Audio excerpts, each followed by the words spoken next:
I'm Paul Wilging, owner of Phowler Boat Company, and today we're going to talk about boat camouflage, the do's and don'ts. So we're going to talk about grassing, we're going to talk about concealment, and how to do it right. I want to give you a couple of tips about, camouflaging or grassing a boat and some of the common mistakes people make and really the right way to do it. Now, in all of our Phowler boats, we use webbing, but regardless of whether you're using webbing or netting or whatever, the biggest key is to not put the grass, whatever you're using, this is Rafa grass, on too thick. Here's the problem. This is on really thicker than we normally would, and it looks great laying here till the first time you drive down the road. And that's what it's going to look like when you get out into the field. You're going to see big open spots like this. It won't stay. Secondly, you put big batches like this on with these great big honking tie straps.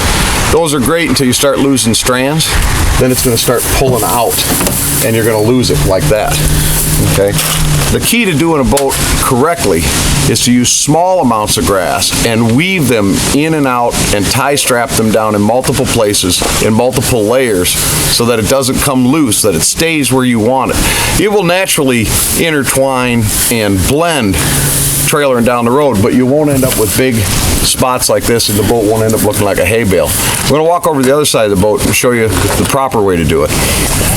Now we're over on the other side of the boat, and if you look at this side of the boat, what we've done is we've taken small hanks, about the size around as a Sharpie pen.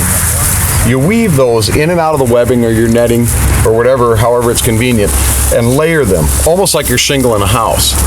Then, when you're done, you use small tie straps, the little 4-inchers that you can pull tight, and you can use a lot of them and they don't show. You take those small tie straps, you gather some that's going on multiple layers, like this strand's coming over top, this one's coming underneath. Wrap it around each other, or around the webbing, or the whatever you have for netting, and zip them tight.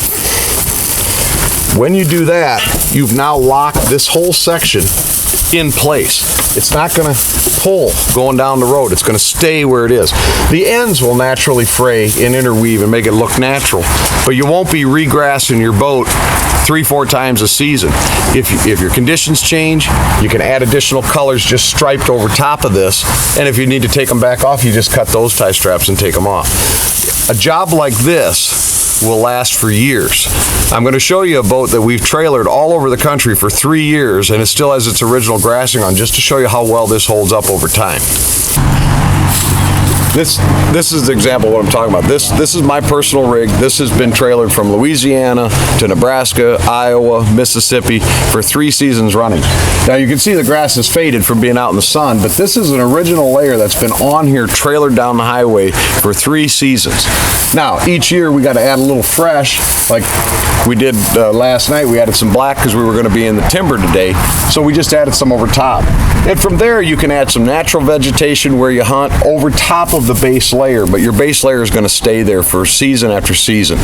In our case, we use a lot of these Camoflex limbs because they work real well trailering. The leaves don't blow off of them.